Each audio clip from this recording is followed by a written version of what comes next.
Hello and welcome to Cool Breeze Over the Mountains, a podcast where we chronologically step through and discuss each film starring Keanu Reeves.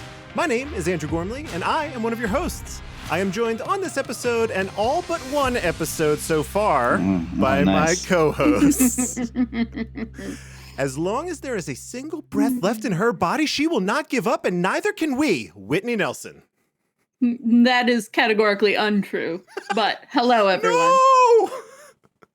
And I'm the first one to give up. So that's no. Don't count on me. Don't listen to her, audience. You can count on her.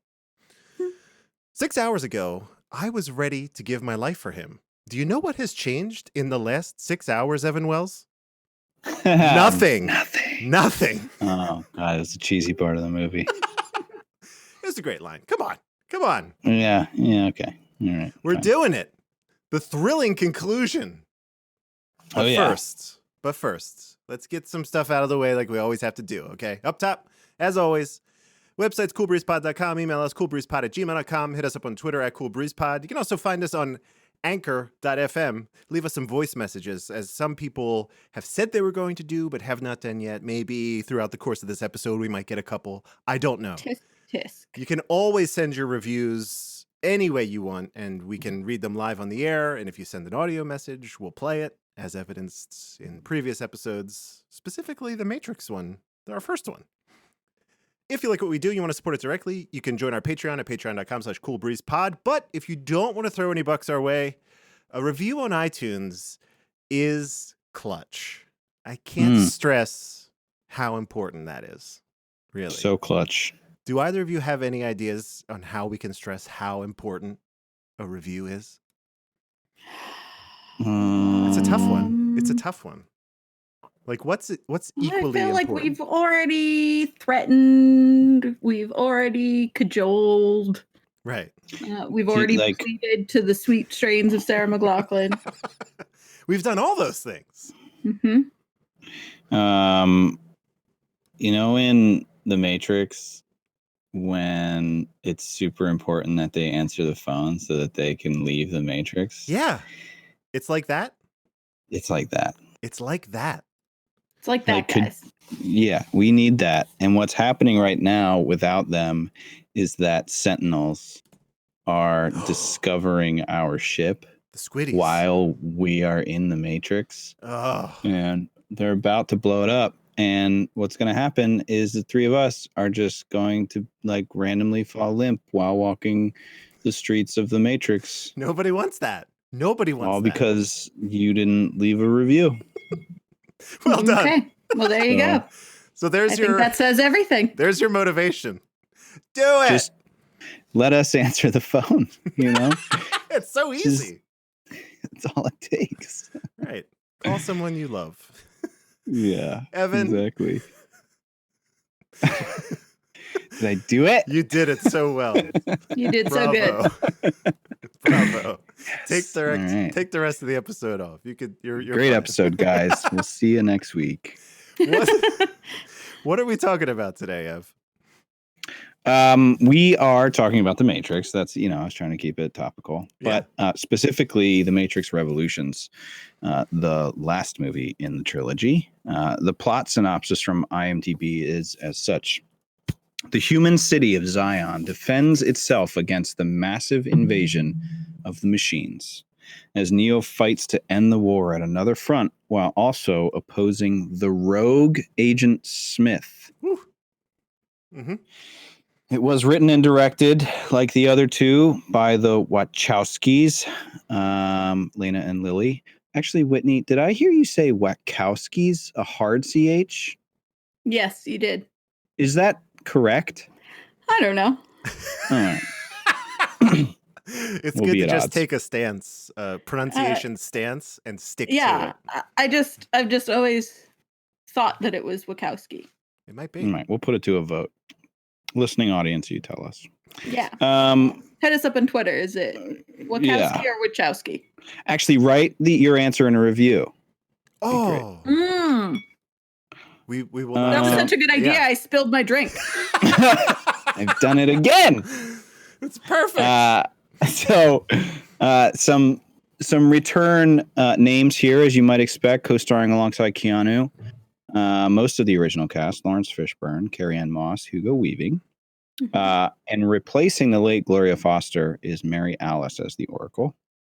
Many of the second movie players also return, like Harold Perrineau, Jada Pinkett Smith, Lambert Wilson, and Monica Bellucci. Yeah. Whitney, did the critics or the audiences have anything to say about this here movie? They did. They had a lot to say about this movie. So we lost numbers in both categories from 2 to 3. I'm not even counting against 1 because there's no need to. But the drop in percentages from 2 to 3 is pretty outrageous for critics. Staggering. It is 35% critic score on Rotten Tomatoes. Yikes. Reloaded with 73% critic score. The critic score was slightly higher than the audience score for Reloaded. Dropped down to 35% score. And we've also lost a little bit, but this is closer to like 10 or 12%, where it's 60% for the audience on Rotten Tomatoes. Okay. We have a critic quote from Desson Thompson of the Washington Post, who says, "The Wachowski brothers, now sisters," this is an old review, have rendered their chronicles into banality, as if trying to imitate the qualitative tailspin of the Star Wars series. Whoa! What do we think about that? Is that true? Which is a pretty hot take on both the Matrix movies and the Star Wars movies. Yeah. If what? I don't. Desson would have us believe that the Matrix Reloaded is the best Matrix if it follows the Star Wars, the original trilogy, right? Isn't that the... I think more we're talking about this third finality, film. Right? Okay. More so than the overall. And I think I don't remember at all anything about the Star Wars movies, but wasn't the like new one out, episode 1 out by this point, maybe even episode 2? So I think when he's talking about a qualitative tailspin of a series, maybe he's talking about the original. He's talking about what the original Star Wars was versus what the new people were doing. Interesting. Okay. I don't know that for sure. I don't have timelines in my head for stuff like the Star Wars movies, but either way, it's pretty harsh. And then Andrea W. on Rotten Tomatoes gave it 2.5 out of 5 stars and says, "The final battle for Zion is impressive, but other than that, this film cracks under the weight of its creators' ideas." Okay. Yeah, all right. 2.5 out of 5. I'm interested. I guess we should dive in and talk about what we think. Yeah. We could be users it's our also. turn. That's why we're here. Do we have a volunteer, or maybe? I don't know. No? I mean, I can go. Yeah, go for it. Dig it. So this movie. Oh, you know what we should preface by saying, everybody? Oh, really yeah. Quickly. Evan's top 2 films right now are The Matrix and The Matrix Reloaded. That's true. So that is factual. I just think that's a good way to frame it. That's all. That's all I'm saying. So knowing that. So I felt like I was sad about this movie. I think that's the emotion I'm going to put on this. Not because of the content, not because of, what happened in the movie per se, but just like overall, it felt like a letdown for the ending of such a powerful trilogy, or what could have been a powerful trilogy. It really just felt like it ran out of gas, right? Like it was almost like they didn't expect the first one to be as awesome as it was. And so they were like, shit, we got to do something cool for the second one. And then everybody got hyped for the second one, and they were like, that movie wasn't great.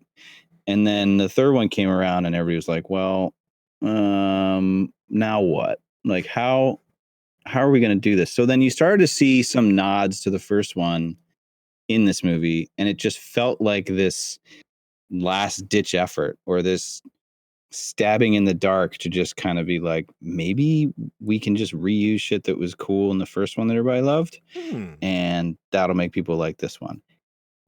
My biggest point for this was that like people walking upside down shooting each other scene, right? Okay. Wherever that was. Yeah. You know, they're just like blowing up like concrete columns, and that was definitely a thing in the first one that was super rad, right? Like everybody talked about that scene for a long time. Absolutely. So that's kind of it just kind of felt like this place where they didn't really know what was going to happen. They didn't really know. It felt like it was happening in real time. Like they were just kind of like, all right, we're going to do this thing. That said, I forgot a lot of this movie. Like the whole Train Man thing, totally forgot about all that. Yeah, same. It's like, what? And it was just a strange premise, but it made sense. Like I get it.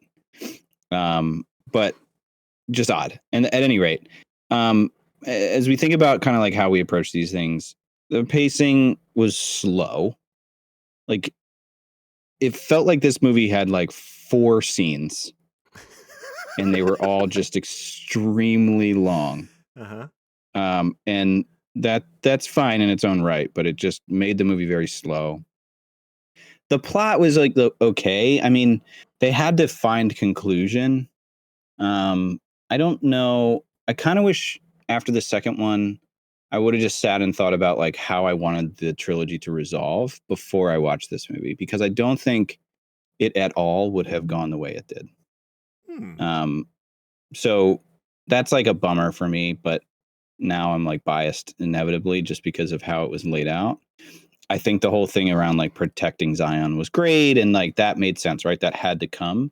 But I didn't necessarily agree with like how Neo ultimately made everything copacetic. Like I didn't I don't know. I don't know where it would have gone, but we'll get into that later. Is there character development in this movie? Sure.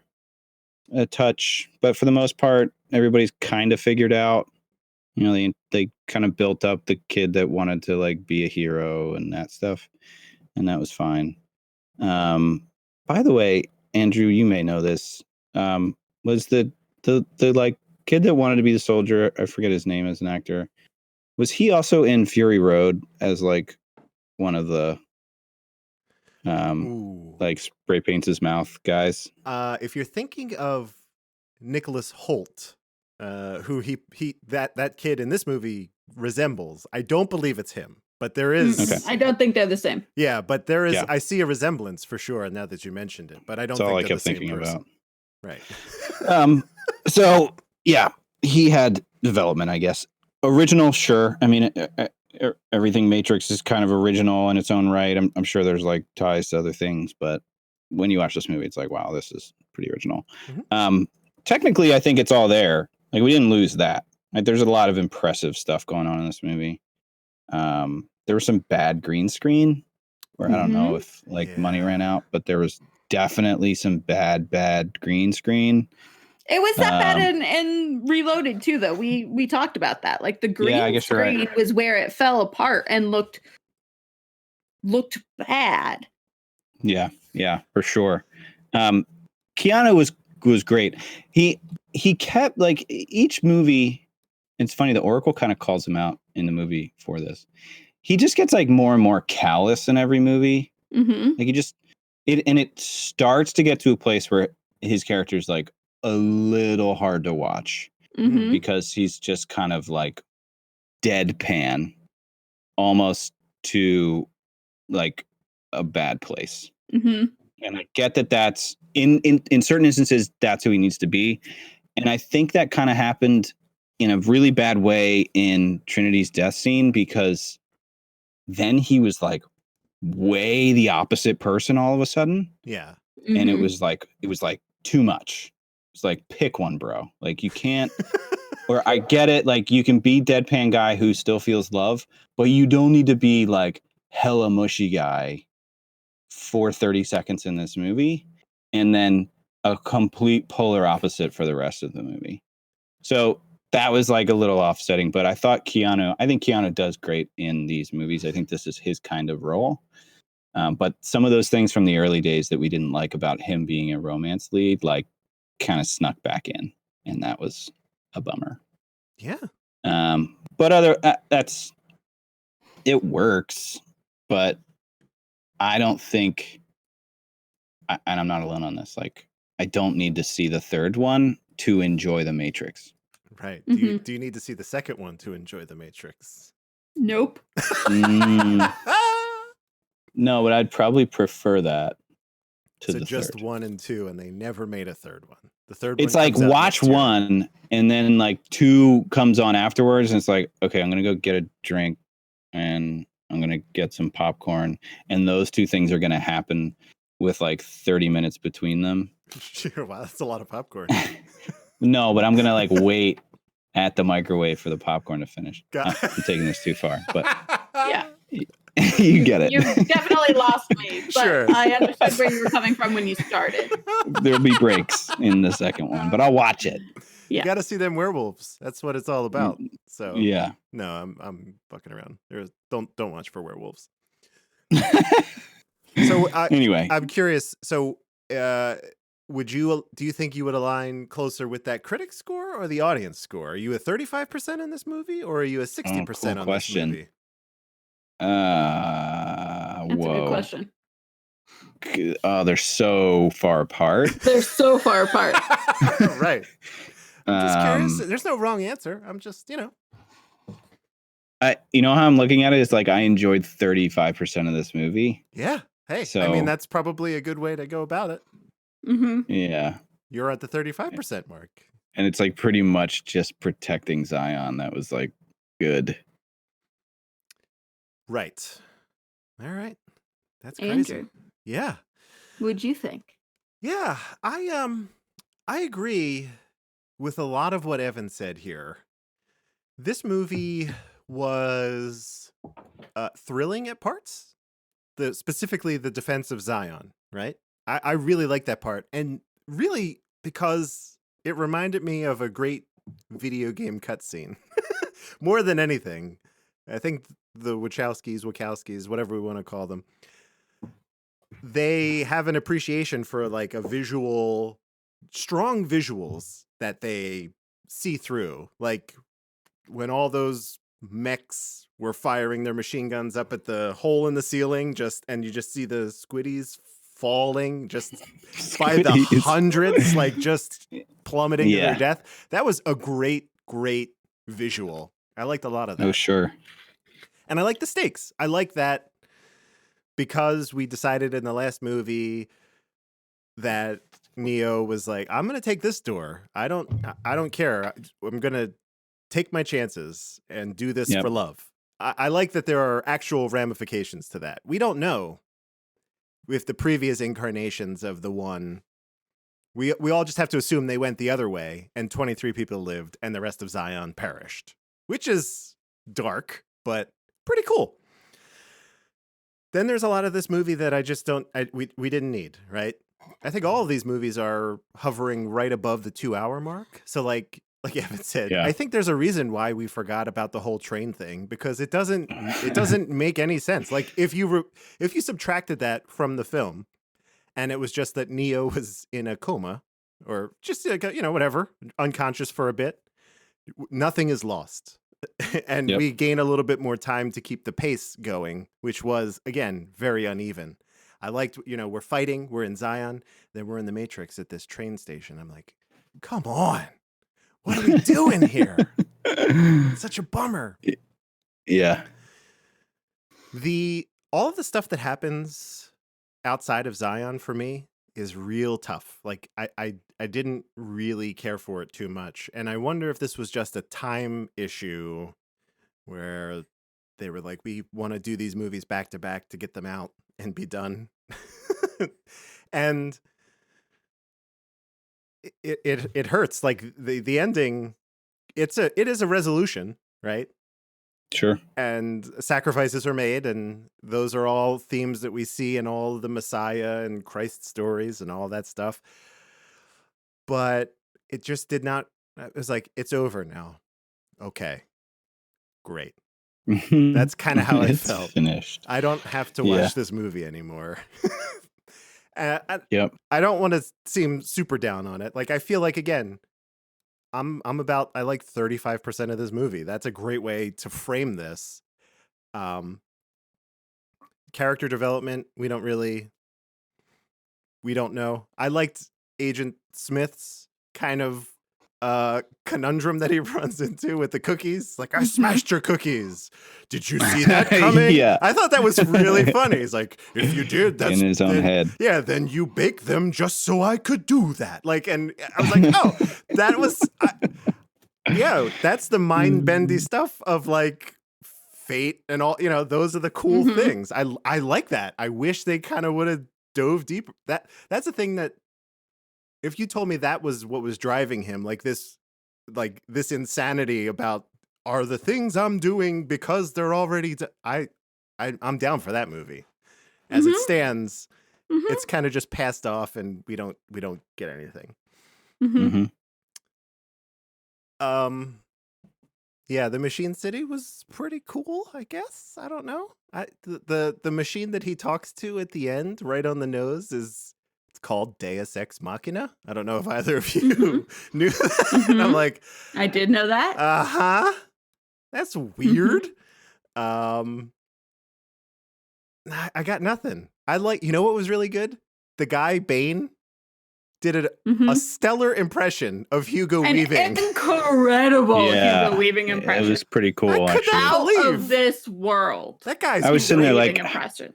It's like, how do you not know who this is? It shouldn't take this long.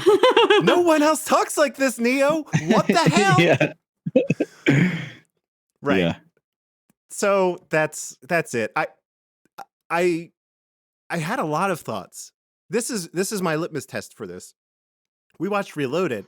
I forgot parts of that movie, but I had a lot of thoughts about the rest of it. And then watching this, I'm like, I really don't have any thoughts. Like what I've said is like, there are basically just 4 scenes in this movie that we rotate between, and that's it. So there's not really, like, once you touch on those 4, there's not really much substance left. And it ends on what we can assume is a happy-ish note, maybe. We don't know what happens next. We will. But as it stands, you're like, oh, it's a cool sunrise or set, whatever it is. And the Oracle and the Architect are best biffs again. So that's it. That's what I got. So weird. I like this movie 35%. I'm with the critics on this one. Yeah, I'm also with the critics on this one. I waffled back and forth a lot while I was watching the movie on how I felt with this compared to Reloaded. I mean, okay, so a Google search for Matrix Revolutions Explained returns more than 1 million results. And there's a lot of movies that have been debated back and forth for decades that are great movies, but overall, if 1,130,000 people either feel the need to explain or be explained to, it's most likely not that good of a movie. Right.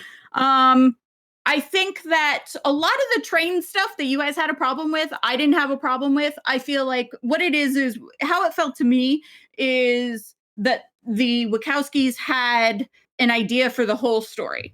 And they broke up everything perfectly into the first story, and they did not break anything up well into the second and third stories. I think that they split it in weird places. The whole thing with the program family and 2 programs that created another program, but it doesn't have any purpose, but they love it and whatever. And that's not what machines do. All of that fits with there's not good guys and bad guys. We're all complex beings who are just trying to do our own thing. That was the whole overarching theme of the second movie. And that shouldn't have carried into the third movie. I think if that stuff, the train stuff, had happened in the second movie, it would have made much more sense. And it would have been, I actually really I thought that the family was really, really interesting and engaging, like incredible actors, including that little girl.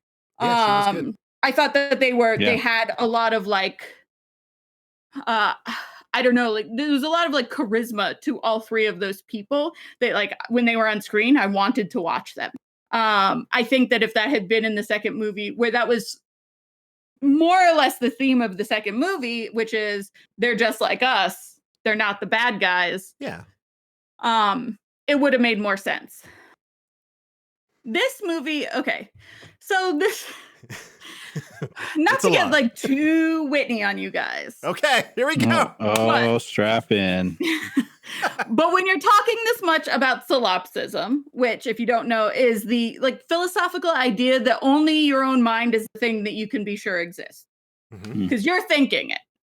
Yep. So whether or not anything or anyone else exists, or it's all a construct in your mind, or you're plugged into the matrix and someone is creating it or whatever, you know that you exist because you're thinking thought. That I may think not therefore even I am. well, no, not even necessarily, because that's more like that's like a different branch of it. This is just more, I can't prove anything exists. The fact that I'm thinking these thoughts is the only thing that even tells me I am real, but I might not be real Got either. it. Okay. So this movie talks kind of a lot about that. And when the entire movie trilogy really becomes about fate and determinism and what is real and what is virtual and what is constructed and what is choice and whatever, you have to get closer and closer to Neo rather than farther and farther away, because the only thing that we know exists is Neo. Yeah. We start with him. We know his emotions. We know the process he's going through. And Evan, like you said, he gets more distant. Yeah. We see him less. He has less screen time. I didn't clock it, but I guarantee you he has less screen time in this than in any of the other. We get further and further away from the thing that is the grounding reality point. I really don't give a shit about all the jabronis by the time the Sentinels are like destroying the whole dang place. I'm so tired of like the movie, and I'm just like, okay, can we be done now? Can this be the fight, or are we still leading up to the fight for another hour?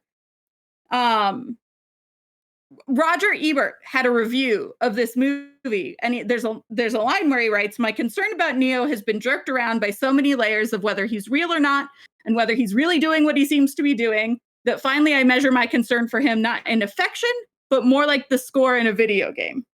Mm-hmm. The first Matrix was the best because it really did toy with the conflict between illusion and reality, between the world we inhabit and its underlying nature. The problem of the Matrix Reloaded and Matrix Revolutions is that they're action pictures that are forced to exist in a world that undercuts the reality of the action. And I very much felt that to be true in this one. Yeah. The action, the fighting, the whatever was big and it was dramatic and there was a lot, but it had less relevance to me and less emotional impact than anything that's happened in the movie so far. And I think that's because there's less Neo in the movie than anything else, and he's the thing that makes you care about what happens to this world, because he's the only thing you know is real when everyone's telling him what's real and what's not real. Like, him not being in the movie most of the time is, I think, what makes it drag so long, what makes it so hard to like keep invested in, why it makes things not make sense, is because the heart is not there. And if the heart is not there in a movie like this, why do we care whose world gets saved and whose world does not get saved? Mm-hmm. Yeah, that makes sense. I do think that there were many more. The CGI looked better overall in this movie, although there was a lot of green screen stuff that was still cartoony and looked very fake. And you could tell the second that they went from wire work to CGI in a fight, like especially the big Dragon Ball Z fight at the end. Nice. The second that they cut and switch from wire work to CGI, you can tell because the CGI is so bad. But it looks much more better, much more realistic overall, in that they were able to build whole worlds, like because they have all the machines and we're in their world, and so much of it is 100% computer generated. Mm-hmm. Like all of the art, the whole world that they've built, they're shooting half of this on green screen and then compositing in some stuff. Overall, it looks better in this movie than it does in the last one. Because like the scenes where you're, hovering over the skyline, and the skyline is CG and the Sentinels are CG and the clouds and the lightning storms, the electricity are CG. That all looked pretty good because there was nothing in there that was taking you out of the like, oh, this thing is real and everything else is fake. anytime that something was real and something else was fake, it immediately was like glaringly apparent. But I think overall it looked better in this one because more stuff was like created whole cloth in computers. I'm definitely a sucker for any story where any human being sees the sky for the first time. Beautiful. That's so it. I appreciated when Neo and Trinity got like slingshotted, or I don't know how past tense slingshot. Yeah. Slung shit. Slung shit into the stratosphere. Yeah. I appreciated that moment a lot. And at that point, I felt like everything was very heavy handed. So yeah. I'm surprised that part played for me at all, because I was like, all of this, I'm ready for this to be done now. I still thought that was good and not cheesy, but I'm a sucker for it anytime. So I definitely think that this one, I was not confused about the ending. No. It was No, it's pretty what's to be straightforward. yeah, it's cut and dry.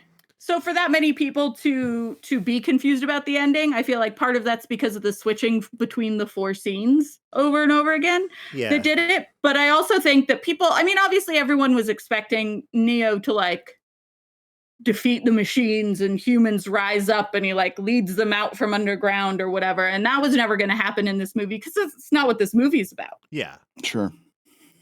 The idea that basically we are resetting again. Mm-hmm. I like that. I am into the idea of no one won, no one lost. There's areas where people won and there's areas where people lost. Some people came out ahead in certain areas. But I think that the cycle sort of repeating endlessly, and like Neo was 6 and now we're on to 7 and we don't know when that'll be, and things were maybe different than we thought it was going to pan out, but it also panned out exactly like we thought it would. The idea of the cycle endlessly repeating because machines are superior to humans in every single way, except that humans are more resourceful when it comes to war. Mm-hmm. Like there's just certain things with humans you can't anticipate. So the machines are better than us, except for we can, there's certain elements of war and chaos that no one can anticipate with us. So the cycle just keeps going. And now we're just waiting for the one to come along. I like that a lot. Yeah. I think there's too many characters. I thought that in the last one we talked about, they introduced so many people. And the only one that worked for me was Jada Pinkett Smith, of like all the new people they introduced. Yep. I think that they spent too much time with the like council doing political stuff. There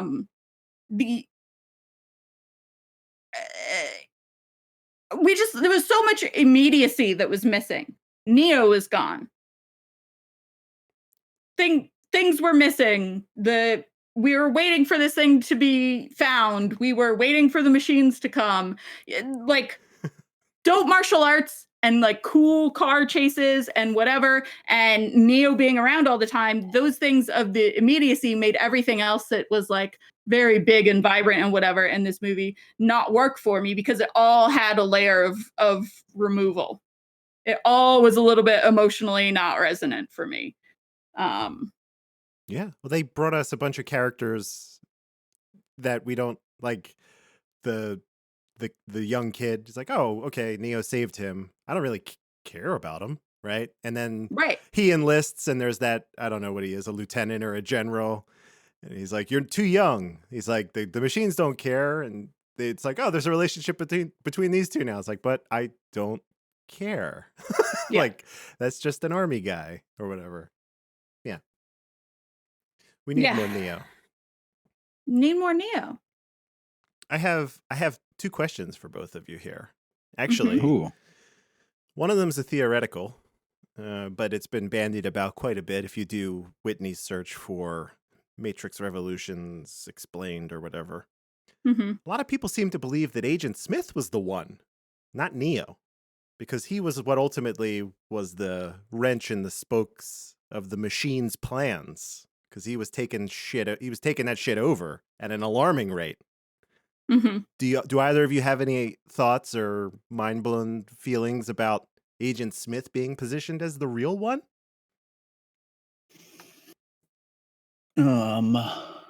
Because presumably a program, an application like him, had not gone rogue to this degree in every iteration of the Matrix prior to this one. It was Neo's fault. I mean, but they didn't really talk about what happened in prior iterations. Yeah, that's true. We don't really know what brought about the final end. And a lot of viruses and whatever with computers are built to replicate themselves. So it wouldn't shock me. Like if someone said it, if that's what the fourth one turns out to be, is that Agent Smith was the one that like went off book and no one could have predicted, I would buy it. I would go along with it. But I also don't think that makes sense for me personally. I wouldn't put my money on it. All right. We have to like define the one. Wasn't it framed as like the person that brings peace? Yeah.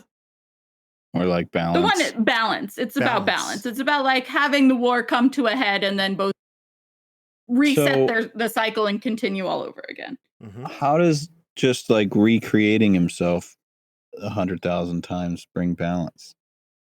Well, what's happening is I believe the idea here is that he was, by him taking over Neo sacrificing himself, balance was brought, right? It wasn't a direct action of Smith's.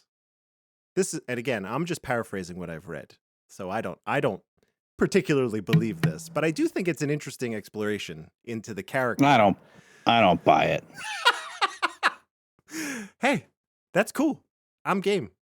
I just wanted to get some feelings. Improbability is a probability. Like when you're talking about computers, I don't know what happened in any of the 6 previous cycles, but I guarantee you something went off the rails and then something brought it back into alignment. That's what happens. It just cycles around again. And now we got thrown out of whack and now we're going to cycle back around again and the humans are going to repopulate and the machines are going to do whatever they do. And then we'll get back into another fight and rebalance it again. I think that if you told me that that what happened with him was because of Neo being the one and being more powerful as the one than people expected, so they let the computer go rogue to be like a digital the one, I think that's interesting. If they were like, if they let Agent Smith get out of hand because Neo was more than they expected.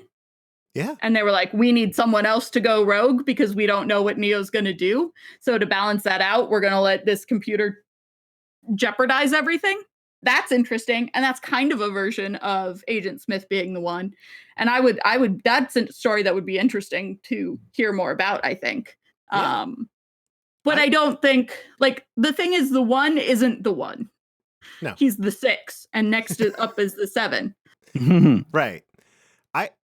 In the absence of having more Neo, I really would have liked to have seen more Agent Smith. Because again, the one scene that he has in this where there's any substance and he's meeting the Oracle, I love that scene. I thought that was great. I really... it's hard because you're like, I want to know more about that character, but his only driving, as far as we know, his only driving force was like, must kill Neo. Like that's all he's got. But maybe there's something more there. I have no idea. Yeah. The second question I have for both of you was actually from, it was something we said we would revisit from our October Q&A episode. So now having seen it, Miss Daryl at 5D Chief on Twitter, she asks a two-parter. If Trinity could have survived Matrix 3, can you imagine 3 different endings? Which is a tough thing to do on the spot, Miss Daryl. Wait, 3 different endings that all include Trinity alive? Yeah. I think each one of us comes up with one, how we would have liked to have seen that play out. And I'm not super sure. I think she would I don't know. So my first thought there is the crash. Does Trinity play that big a part? This is your ending, so whatever you want to I think the ending would be exactly the same whether Trinity were there or not. But there wouldn't have been a crash. There could have I mean, been I a guess there crash where she could have didn't been. die. Yeah, Neo didn't die. But I want to, like, what were they originally trying to do, like, with the power line thing? Just get to Like, that they were going to go. ending thing. I thought right? they were going to go sever those.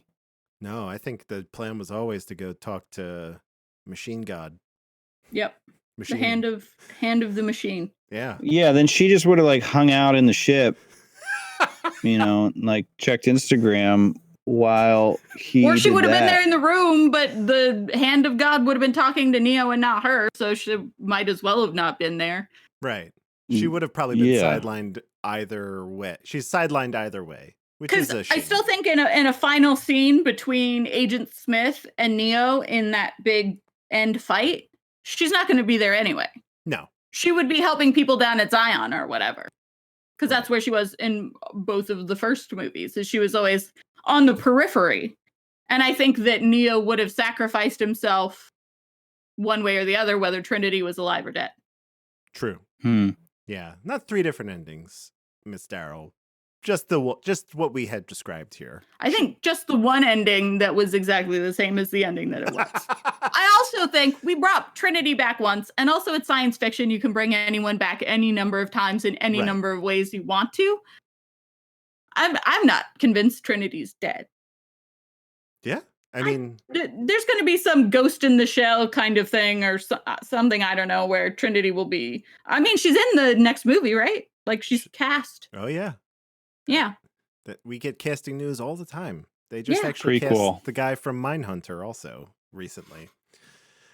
gonna Oh, be I love that Trinity's- guy. Trinity's origin story. Oh, I love that guy. You're gonna love this movie, I guarantee. Well, I mean, I have no idea. I have no inside information. Miss Miss Darrell has a follow up here, which might be a little bit simpler to answer. What do you think happened to Neo's body? Because they put it on that floaty ship thing, floaty machine ship. Are they going to deliver him back to Zion? Maybe. Maybe not. I don't think that it matters because Neo was able to like be jacked in without like wirelessly. Yeah, that's true. By He's the end of the seeing movie, Matrix in the he's- real world. Yeah, he's in Yellow. the Matrix without being in the Matrix. He's not plugged in, he's not whatever, but he's still active in the Matrix. So that being where he's at, I don't think his body is necessary anymore. I think if he can control machines like Sentinels and whatever in the real world through the Matrix, I think that he can. There's any number of ways that he could appear in both the real world and the Matrix without needing a body at all. So I don't know that it matters. I mean, I don't think that the machines would care enough to send him to like a resting place because we're all organic matter anyway. Like that part doesn't Yeah, even matter. Just throw me off the building. Well, no, just make him into chum and feed him to babies like they do with the rest of the people. All right. Oh yeah, Organic matter. that's pleasant. I think that, yeah, I think Neo is at the point where he doesn't need his corporeal form anyway. That's good. Ev, you have any thoughts? No? No, Okay. I think he'll be like. I think he'll be nursed back to health, and then they're just like, go do your thing. Go party in Zion. Well, there will be Right. a party because there was a rave in literally every movie. So, I'm so excited. It's going to be great. mhm. Well, there we go. We answered all the questions there are to answer about the Matrix, and those are our thoughts. Yeah, we all seem to be pretty much lined up with the critics, it appears, right? Mhm. Mhm. Yeah. Not Is it time? I think it is. I think we should Oh, just it's time. we should Oh cut my God. right to it. Maybe that'll make Okay. everybody feel a lot better. Here we Yeah, go. let's pick up the energy here. Pop quiz, asshole. There was a time when I had the need to learn from you. Oh, what the hell do you know? Lose! I don't lose! I win! You got a lot to learn about sportsmanship. Oh my goodness! Pop Quiz Asshole is our very own Quizzo show where the host, in this case Whitney, asks the contestants each 3 questions worth a point. If one of us gets it wrong, the other player has a chance to steal. The host may also add bonus questions at the end worth a point value of their choosing. I assume trivia is probably okay for this movie. Yeah. All right. Yeah. Good to know. There's some good trivia. Excellent. Excellent. The scores are as follows. Whitney has 80, Ev has 43, and I have 50. And you might be thinking to yourself, Andrew, Those numbers seem different. those numbers aren't where we left things last episode. And that is because we recorded a secret bonus episode that will be going up sometime this month. So there's your little tease. And yeah, it we had recorded it out of order. Yeah. The points are canon. the point. You Yes, can that's the only- important thing. You can only listen if you give us a review. Oh, we're hiding it. It's a paywall. What are we, the Wall Street Journal? Come on. Nice. All right. Whitney is the host, and Ev is going first. Is that correct? Because you hosted last Sure. time. Yeah, let's do it. All right. Here we go. Evan, Huh. during the scene at the club, the Merovingian is actually wearing something called A Merovingian tie knot, B, a Merovingian style coat, or C, a shirt made out of Merovingian satin. Whoa. What? That's cool. He was named after one of the, or I mean, presumably named after one of those things. That's kind of neat. So, this is going to sound crazy, but I am someone that likes to dress well. You dapper, So- you dapper boy. I am familiar with some tie knots. I'm pretty sure the Merovingian knot is that like weird inside out backwards knot. But I feel like he. Oh wait! This is the scene when they're in the club. In the club. Yeah. So he was in the red.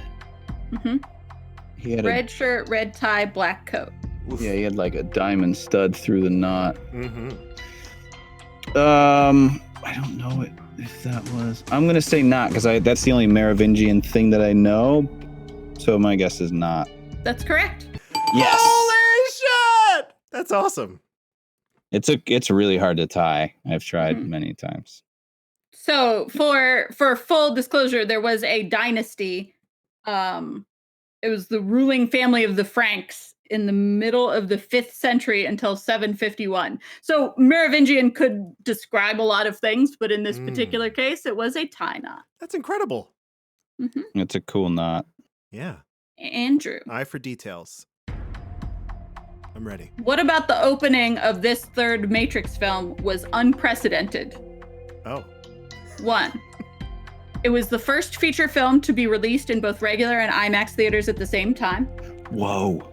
2. It was the first film to have more theatrical demand than screenable copies of the movie. Or 3. This film opened at exactly the same moment in every major city in the world. Whoa. What? That's intense. I'm thinking. That's impossible. It's like 3 God. a.m. somewhere. Yeah. I mean, people probably still lined up around the Yeah. goddamn block. I'm gonna go with A, the IMAX dual situation there. Incorrect. Oh shit. All right. Excellent. Your second one choices. confused me. Can you restate it? It was the first film to have more theatrical demand than screenable copies. More theaters wanted to show it than could play than they had copies of the movie. That's impressive. I didn't know that was a thing. That's cool. Maybe it's not. Maybe Whitney just made that- it up. That ties in nicely. And this is why video piracy started. All right. I want it now. Yeah, that ties in with the third one, kinda. I'm gonna say more copies. That's incorrect. I did make it up. Oh no! Damn it! This film opened on November 5th, at 6 a.m. in Los Angeles, 9 a.m. in New York City, 2 p.m. in London, 5 p.m. in Moscow, 11 p.m. in Tokyo, and November 6th at 1 a.m. in Sydney. Wow. That's dope. That is quite a feat. That's cool. So at every moment, at every major city in the world where people were watching The Matrix 3, they were watching it at the same exact time. No spoilers allowed. Mm-hmm. Australia, watching again in the future. Unbelievable. Neat. Okay. Evan. My turn. Mm-hmm. The product placement billboards in the subway chase scene were added in post-production. During shooting, the poster spaces were occupied by dilapidated posters of 1986's Band of the Hand, 1993's Reckless Kelly, and 2000's The Watcher, then considered to be the worst movies Keanu Reeves, Lawrence Fishburne, and Hugo Weaving had made. Whoa. Or Rude. a fictional movie called Burly Man, starring Keanu Reeves, Lawrence Fishburne, and Hugo Weaving. Wait, I remember the Burly Man reference. Wasn't that was like the name, it was like the code name of the last movie. Wait, what? I think, because that was you in my did I think it's trivia or Burly Man. Well, and the third answer is for an iRobot movie starring Agent Smith as the lead. Oh shit. Well, I'm still going with Burly Man. Burly Man is correct. Yes! Oh my god, Evan is crushing it! What is happening? Up is down, left is right. Yeah, wasn't that like it was the code name for the move for the second one? I don't know. You did trivia. Was it? You I did think trivia. it was because they were trying to keep it quiet Okay. or something. I believe you. Yeah, That's okay. actually pretty great. Yeah. I was very proud of those questions too. Yeah, they're great so far. Andrew. Maybe I'll get one. How does the theme music you hear at the beginning of every Matrix movie change from movie to movie? A. More instruments are used in the orchestral recordings for each consecutive movie. B. More mechanical noises are laid under the different tracks of the theme for each consecutive movie. Or C. The key gets higher in each consecutive movie. I'm just right off the top of my head, I'm going to say more mechanical stuff. That's incorrect. Damn it! Super music nerd. I actually turned to my wife and called this out. The key gets higher in every movie. Yes, it does. Evan, what is happening? In The Matrix, that- it starts in the key of E minor. The Matrix Yeah. Reloaded ascends a whole step to F sharp minor, and Matrix Revolutions ascends a half step to the key of G minor. Woo! Always in a minor, but it's those French horns that are like they're just unmistakable. Their pitch, and it was like, hold on, this one's much higher. It was so cool. It's such a neat little thing that happens in that movie. Mhm. All right. Well, in all the movies. Evan, Hey there. which of the following statements about the Oracle is true? Ooh. The late Gloria Foster and her replacement Mary Alice had played sisters in a long-running Broadway play. Whoa. The part of the Oracle was originally intended for Kathy Bates. What? The late Gloria Foster requested that they not replace her in the role or write her out. Yo. Yikes! I hope it's not that last one. That's sad.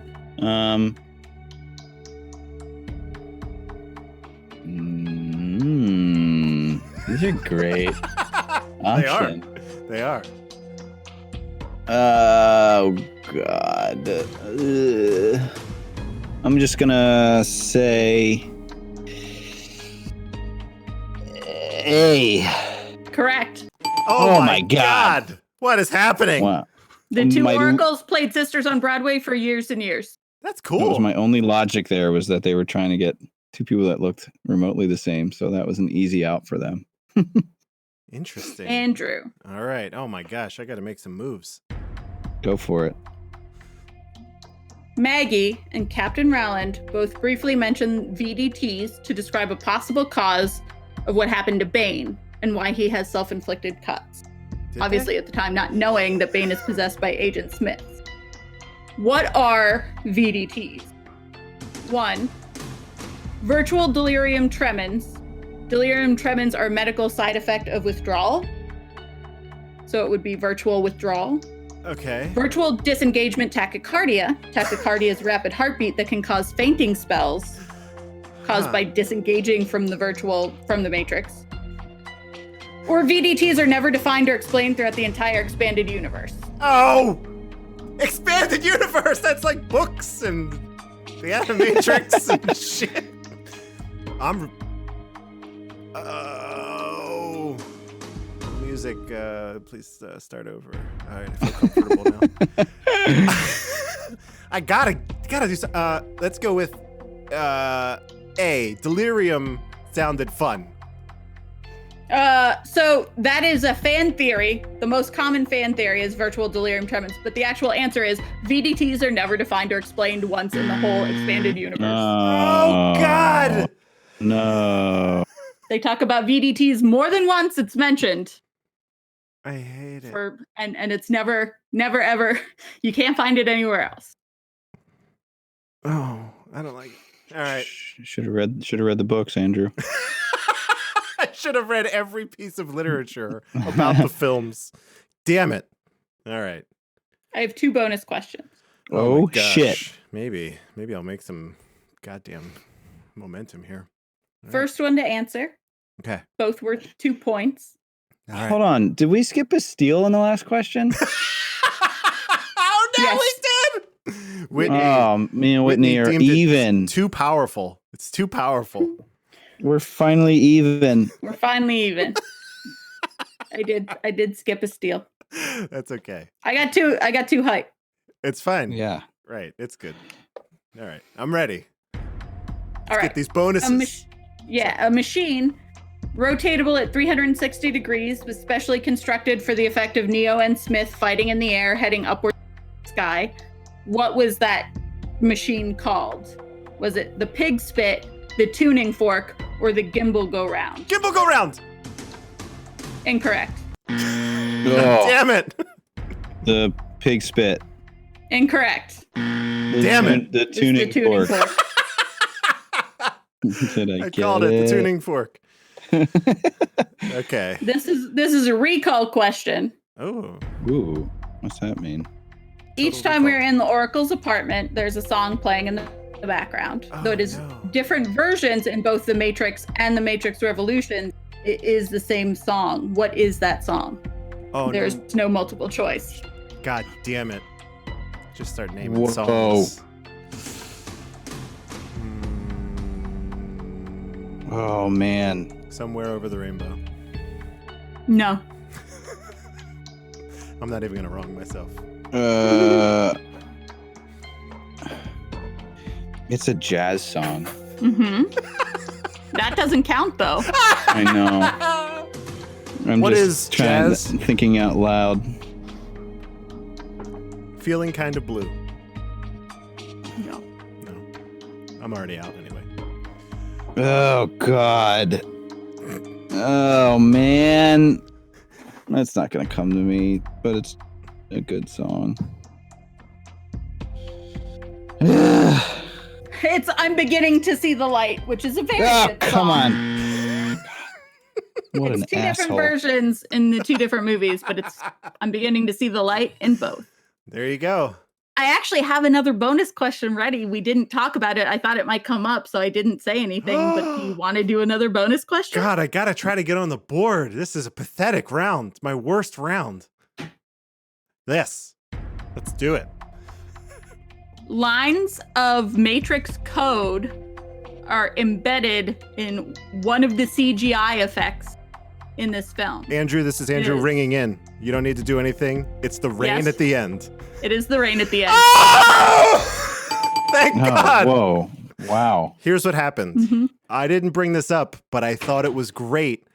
I treated myself to the 4K HDR version of this on iTunes, and I was like, get the fuck out of my face. That is Matrix code. This whole time, I just thought it was rain, but I could Yeah. finally see it on my Wow. television. Well, Vision. that's the thing is, even in most movie theaters when it came out, it was just rain. But if you saw it like in IMAX or you see it in a high def version now, you can see that the rain is Matrix code, and it's very symbolic of like the code starting to fall, the world starting to fall apart around them as they're fighting. But Whew. Yeah. Neat. You can see it if you have like the right equipment. It But is super cool. for most people, it just shows up as rain. Yeah, it looks good. Either Super way. neat. That's great. Oh my God, I got on the board at the last minute. Holy shit, that was a terrible round. I got everything wrong. All right. That was Pop Quiz. Despite terrible scores, we still have a lot of fun with this. The points are as such. Whitney persists with 80. Evan slides up to 47. And I barely earn any points, but I have 52 now, which is... God damn it. That was a banner round for you, Ev. You did... Yeah, it was all That for was naught. a very good round. Actually, it's All for kind of naught. weird. Evan's best round was in The Matrix, the first one. He got 8 points. And then in this one, I'm he a got big- 4. I'm a fan, guys. makes Yeah, sense. clearly. Fan. It's making sense. All right. I guess we're going to get into this. Whitney's going to talk about 4 scenes, and and that'll be it. I am definitely using mostly the Wikipedia rundown of the plot because, again, like we talked about with the last one, it's so much all over the place and whatever that getting into dialogue and doing whatever kind of makes it more convoluted than it has been written in Wikipedia. So we're just going to go with that. Yeah, and everyone's probably seen this. So you're just we're stepping through the major stuff, right? Yeah. All right. So Neo and Bane are lying unconscious in the medical bay of the ship Hammer, Mjolnir, as we found out in last week's trivia. Thanks, That's Ev. right. No It points. seems like Neo is in a coma, except for the fact that his brain activity looks like someone who's jacked in. Inside the Matrix, Neo is trapped in a subway station named Mobile Avenue, which is an anagram for limbo. Oh, I was thinking FYI. about that. God damn it. The Wachowskis really like anagrams. Oh, Um, nerds. And this is a transition zone between the Matrix and the Machine City. He meets a family of programs, including a girl named Sati. The father tells Neo that the subway is controlled by the Train Man, a program loyal to the Merovingian, who smuggles things that should or should not be leaving the Matrix in and out of the Matrix. Yeah. When Neo tries to board a train with the family, the Train Man refuses and overpowers him, kicks him out. While this is happening, we're intercutting between, again, 3 other scenes, but we see Seraph contact Morpheus and Trinity on behalf of the Oracle, who is played by a new lady because, as previously discussed, the original actress died between the second and third films. And while this lady does a great job, she is no longer the coolest character in the movie. It really bums me out. Yeah. She doesn't have the same charisma as the original Oracle, but part of it is this is not as whimsical part of the story. So she might, even if it had been played by the same lady, she might still have been more somber and less, twinkly. Yeah. But the Oracle informs them of Neo's confinement. Seraph, Morpheus, and Trinity enter Club Hell, which is where they see the Merovingian, and they force him to release Neo from the train station in the Matrix.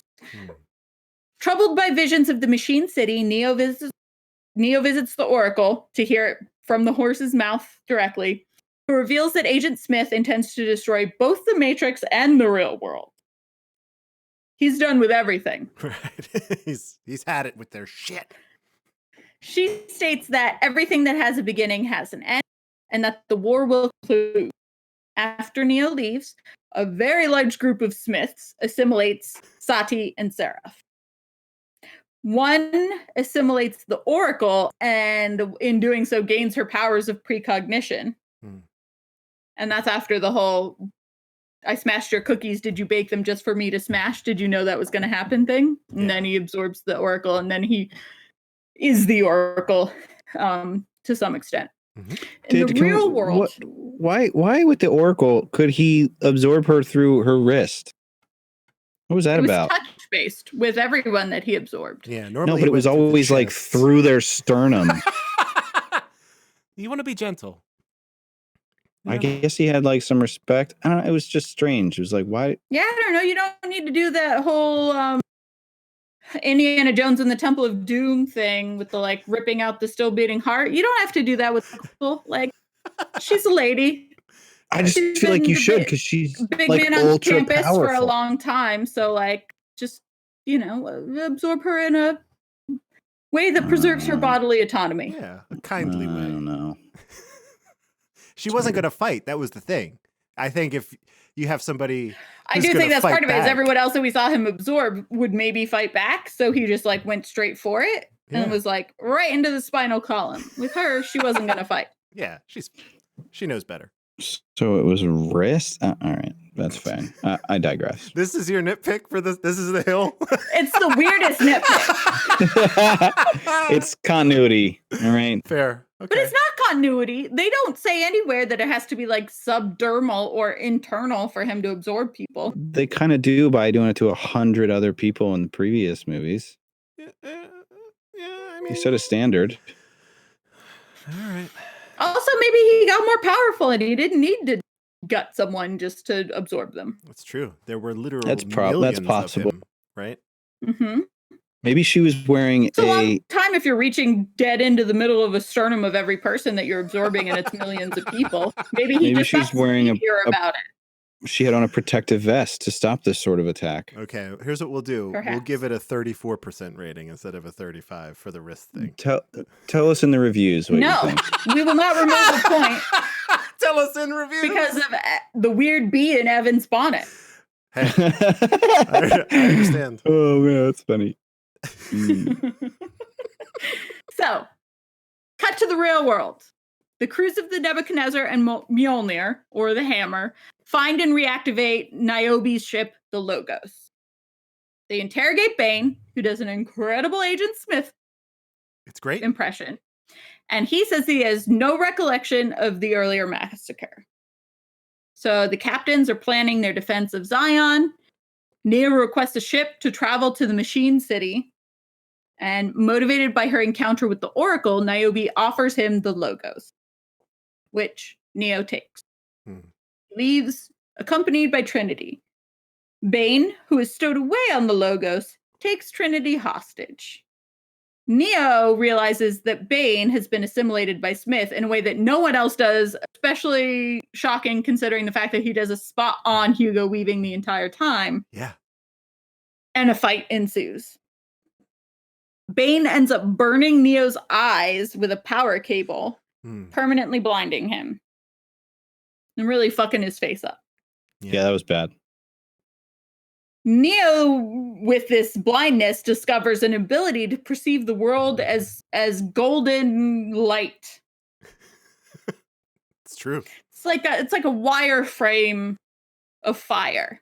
Yeah.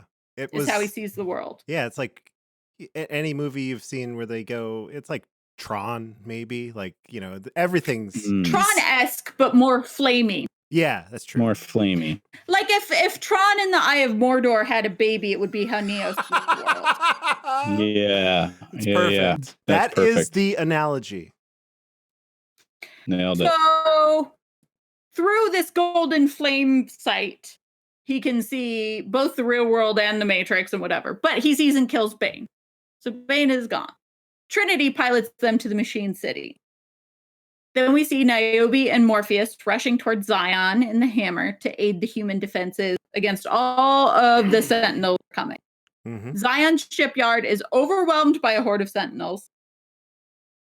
And the fatally wounded Captain Mifune instructs Kid to open the gate for the Hammer. When it arrives, it discharges an EMP, which you may be familiar with if you've seen Ocean's 11, and disables all the Sentinels present, but also disables Zion's remaining defenses. Yeah. That's the problem with an EMP. Womp womp. It's It knocks unilateral. everything out. Yep. Even watches. Even watches. Then the humans are forced to retreat and wait for the next attack, thinking that it will be their last stand. Mm-hmm. Near the Machine City, the Logos, with Neo and Trinity, is bombarded by thousands of missiles, causing it to crash and sending like 15 spikes of rebar through Trinity's torso. Yeah. That was an Very unfortunate. many. Yeah. It was like a lot of Where It was even a is lot. the rebar coming from in this machine world? I don't know. Yeah, Doesn't it was coming matter. from the back of the ship. They had a frontal But, like, impact. what spaceship uses rebar as like a Yeah. structural component? Yeah.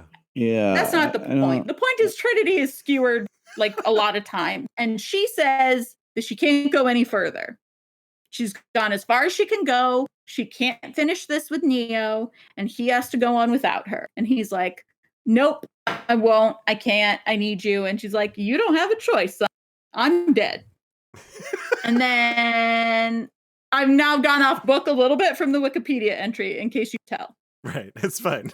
I love it. I love it. Can't go, son. I'm dead. So Neo enters the machine city and he encounters Deus Ex Machina, which means what? Hand of the machine? Yeah.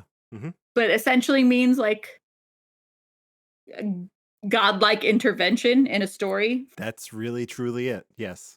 Yeah.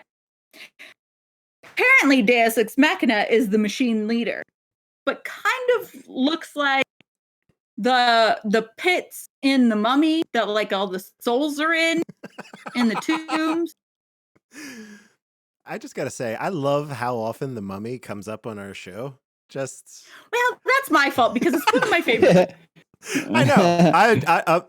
I genuinely love it. It's just a movie that it does not come up in any other aspect of my life except here, which is it's great. It's great.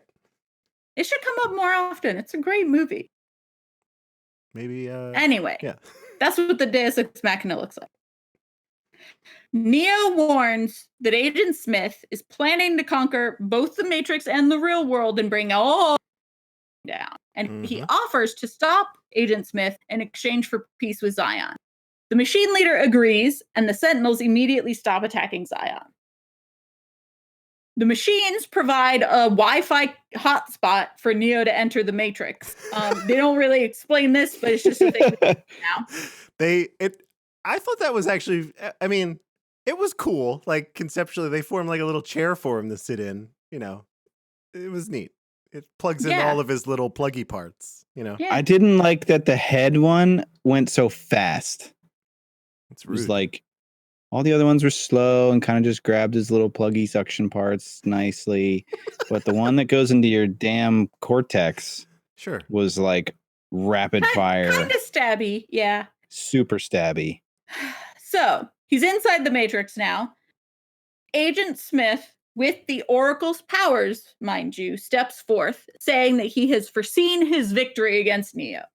He already knows he's going to win. He saw it happen. After and Wikipedia says this word, and I think it's hilarious, protracted battle. That's one way to word how long that battle goes on with Smith and Neo. There were like one too many punches that resulted in a water dome. Catastrophic dancing. Oh, water dome. Yeah. I was like, that But was cool. varying sizes. Right. Yeah. I like that Based the on first the- time. Yeah. So, Yeah, the first time was cool because the rain stopped and then it all fell down again. Yeah. That was neat. So this is in the words of Wikipedia. Okay. I'm into it. I don't know how much I agree with this. I'm not sure who wrote it or who put it in here. I didn't check the citations. But after a protracted battle, Neo realizes there's no other way to win and allows himself to be assimilated. Huh. Whether or not you agree with that, there's definitely a protracted battle and Neo definitely gets assimilated. I don't know if he's like, this is the only way out of this. I don't think I saw that communicated on screen. No. That seems like a fan theory to me. Yeah, I guess so. There could have been more communicated there. Like we've seen it happen where like if you pull the plug on somebody that's plugged in, they die. But the fact it's like, and we've seen that Bane or Smith could exit the Matrix into a human body, but there's one step that was missing there. Like we saw A, we saw B, but we never saw like if Neo's like in his brain, he's like, oh, if Smith assimilates me and becomes the canonical Smith, and then the machines disconnect me and I die, he dies. That's like that is the logic, but that, like you said, it's not there. That's never communicated. That like he was playing chess and got 3 moves ahead. No. That was never seen in Keanu's acting or anything. Like, no. Yeah, he was just gonna punch his way out. As far as we that's know. what I assumed. Yeah. One way or the other, Neo gets assimilated by Agent Smith. The machine leader sends a surge of energy into Neo's body in the real world. Because Neo is connected to the source, the energy surge causes the Neo Smith clone and all the other Smith clones in the Matrix to be destroyed, which deletes Smith once and for all. Whew. Close one. He gone. The Sentinels withdraw from Zion. Morpheus and Niobe embrace. Because her husband's dead or whatever. I don't know. The whole love triangle was so forced and weird to me. Yeah. It was unfortunate. Anyway.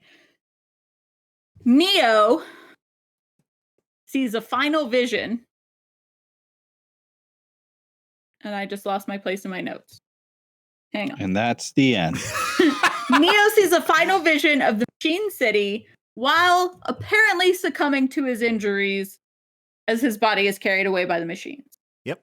Yes. For all intents and purposes, Neo is dead. I don't know that anyone bought that at the time. Definitely he's less dead than Trinity with all the rebar through or so. Right. He's not dead. One way or another, his body falls to the ground and is carried away by machines. The Matrix is rebooted, and the architect encounters the Oracle in a park. Fun fact that I didn't include in trivia, this is the only time you see the sky and greenery in the entire trilogy. Wow. Oh, yeah, that's actually pretty cool. Yeah, I like that. They agree that the peace will last, quote, as long as it can, and that all humans will be offered the opportunity to leave the Matrix. So if you become aware of the Matrix, you can leave and go to Zion. Yeah. Zion's going to remain. But the robots are still going to keep feeding off of all of the humans that don't become aware of the Matrix. Delicious humans. When questioned about Neo's fate, the Oracle tells Sati that she thinks they will see Neo again. As Sati reveals she created a beautiful sunrise over the horizon for Neo. Seraph asks the Oracle if she knew this would happen, and she replies that she did not know, but she believed. And that's it. Then Rage Against the Machine plays. Come with it now! Dunno. No, that's not it. It's a beautiful No, score at the end. that wasn't it. Yeah. Yeah, it was fun. It's fine. It's the best. Maybe it's the best we could have hoped for. I don't know. I don't think it's the best we could have hoped for. I expect more than that, to be honest. But Yep, me too. what are you going to do? Wait for the fourth one. 17 Wait for years 40, later. Yeah. I still think the fourth one's going to be great. It's going to be a banger. It has to be. I definitely think that I was skeptical about my initial like jokes about the second and third ones not existing and blah, blah, blah. And there's only one Matrix and all those jokes are now legitimized after having watched them again. Yeah. I don't hate the other ones. I think in the end, in retrospect, Reloaded is better than Revolutions. Yeah. Yeah. But I do think that movie stands so well alone, and 2 and 3 are such hot messes with what they're trying to convey that they didn't need to exist. Yeah. For once, I kind of it happens enough, but I pretty much agree with the critics straight through in their rankings of these films. Like in terms of percentages, I'm like, yep, and yep. So there's a decline, a market decline as we go. So Oh, bounce back. 17 years later. Mhm. All right. So that brings us to this part of the show where we recommend watching this film. You've watched The Matrix. We recommended that. You've watched The Matrix Reloaded. All three of us recommended that as well. Do you recommend watching The Matrix Revolutions? Simply because you're a completionist, maybe? Well, so that's my thing is most people I know are completionists. I am never in any way like brought down by the sunk cost fallacy. I will abandon anything at any Nice. given moment. The second becomes not interesting to me. So for me, I would recommend don't watch The Matrix Revolution. Okay. For most people, though, there's some amount of time invested in whatever, and they have to see things through. And I don't have that, but good for you. I should have more of it. So, like maybe I would say if you've seen 1 and 2, why not watch 3? Yeah. Like, I don't see a reason to not watch the third one. But would I say go out of your way to see the third Matrix movie if you haven't seen 1 and 2? No. And for me, if I were like giving myself advice on not to watch for shits and giggles, I would say you don't need to watch it. All right. You Yeah, won't I get think anything out of it. you'd mostly be confused. Well, I'd probably be confused that I'm recommending myself movies. Right. What is happening? Am I in the Matrix? All right. That's a no from Whitney, I guess. Ev, what are you thinking, buddy?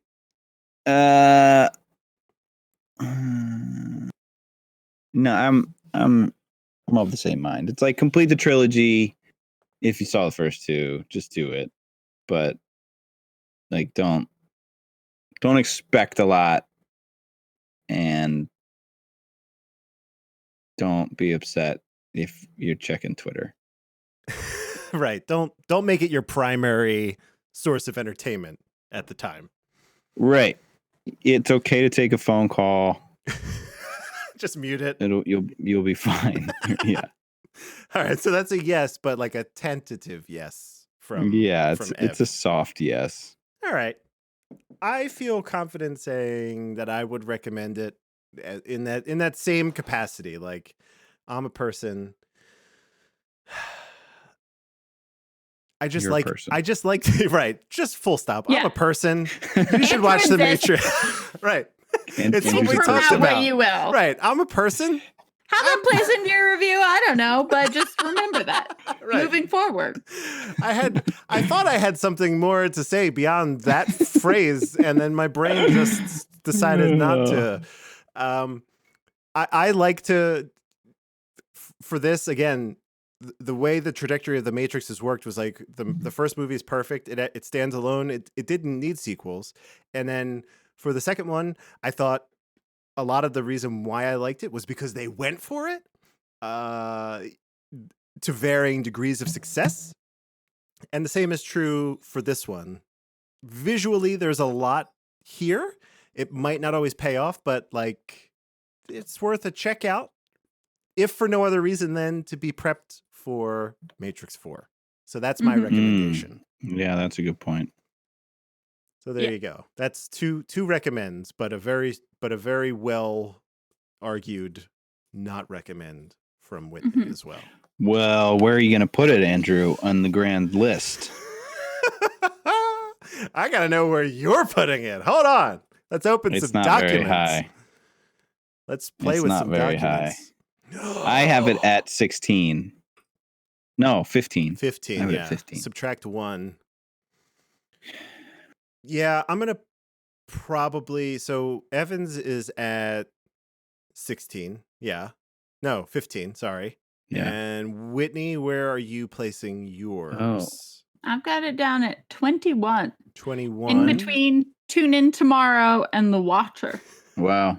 I've got it My- one step above The Watcher, which people Right. thought might have Whoa! ended Keanu Reeves' career. So if that tells you anything. Yikes.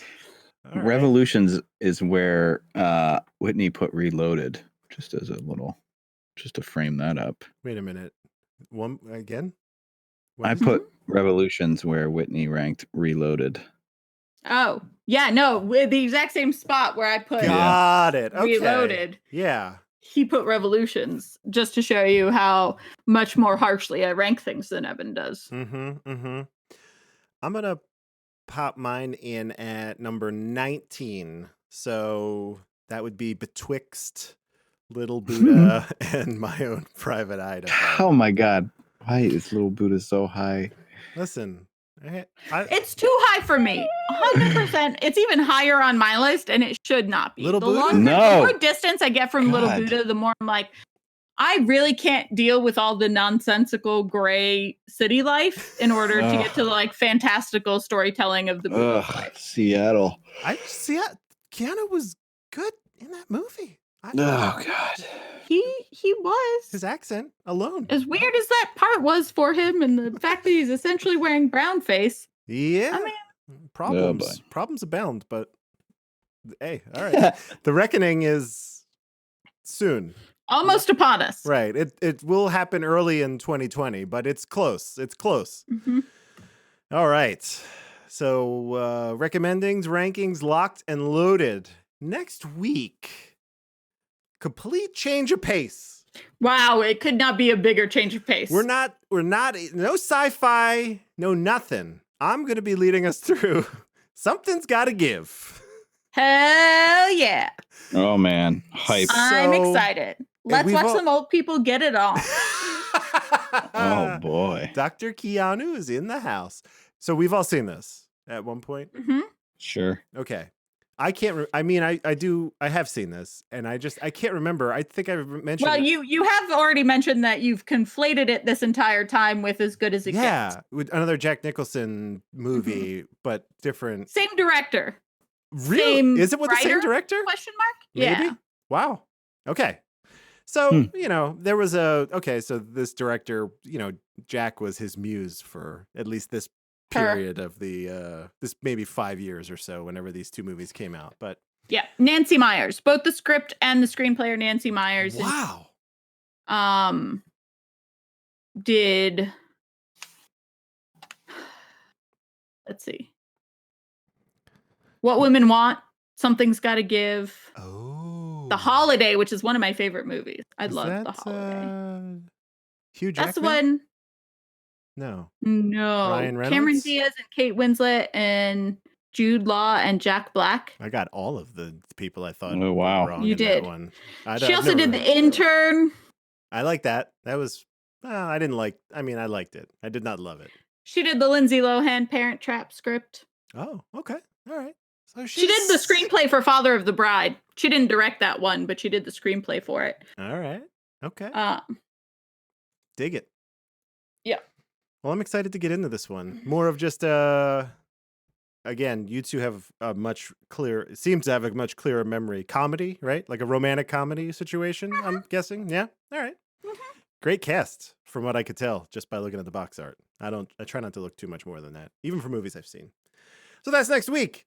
Very exciting as we move into the holidays. And like we said, a bonus episode will be dropping at some nebulous point between now and Christmas. I have no idea. We're not doing the editing on that, so we'll just have to see. But until then, Whitney, what do you have going on this week?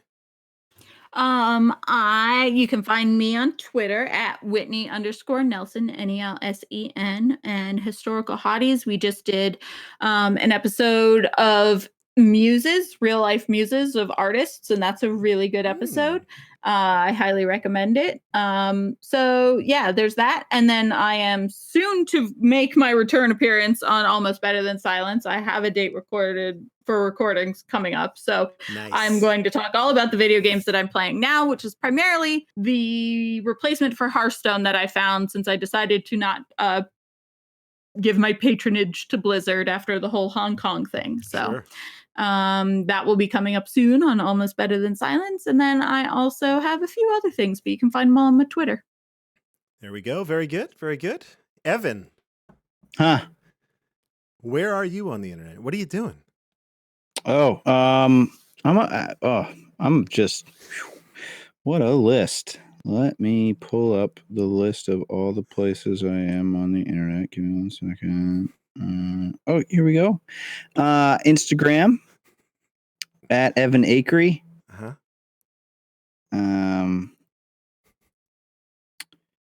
Yeah, so check that out.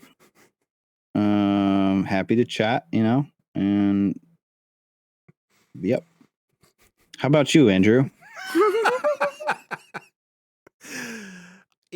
I got to be honest. We are, what are we, 42? We're over 40 episodes in, right? Oh man, I here thought- it comes.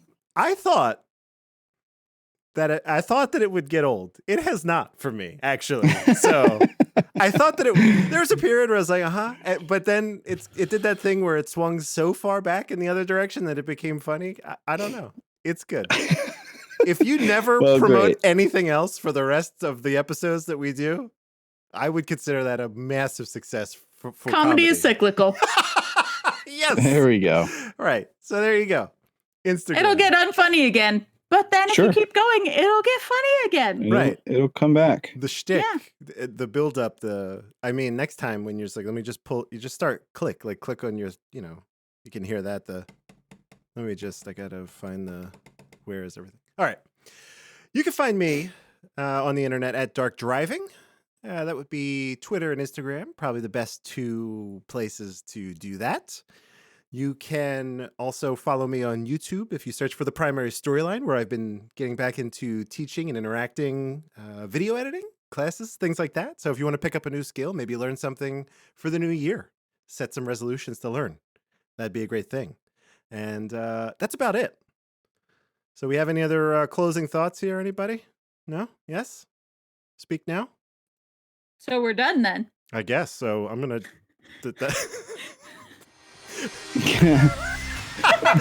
Best dismount ever. Thank you. Nailed it. We're new to this.